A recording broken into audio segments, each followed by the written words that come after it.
Christmas బైబిల్లో లేదు కానీ క్రిస్మస్ చేసుకుంటున్నాడు. శాంతాక్లాస్ అదే క్రిస్మస్ తాత బైబిల్లో లేడు, అవునా? క్రిస్మస్ చెట్టు బైబిల్లో లేదు, ఆ స్టార్లు బైబిల్లో లేవు. Praise Lord, hallelujah. But today కానీ ఈరోజు మనం చూస్తున్నాం కల్పితమైన బోధనను నమ్ముతున్నారు తప్ప బైబిల్లో ఉన్న బోధన మాత్రం నమ్ముతలేరు క్రైస్తవులు. కరెక్టేనా కాదా?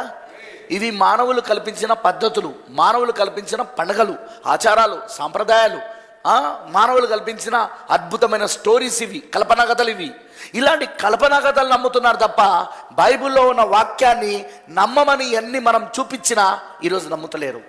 నిజంగా ఈరోజు ఏం ప్రకటించాలో, ఒకవేళ నిజంగా ఈ డిసెంబర్లో వాళ్ళు క్రిస్మస్ చేసుకోవాలనుకుంటే వాళ్ళు ప్రకటించాల్సింది ఏంటిది?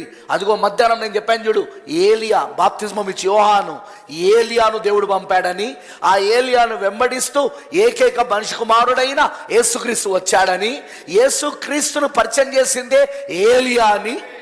ఎందుకంటే ఏలియా బాప్తిస్మం ఇచ్చి యోహాను ప్రవక్త అయి ఉన్నాడని, వాక్యం ప్రవక్త దగ్గరికే వస్తుంది కాబట్టి అందుకే ఆయన ప్రకటించాడని అది చెప్పాలి. ఈ రోజున చెప్పాలా లేదా?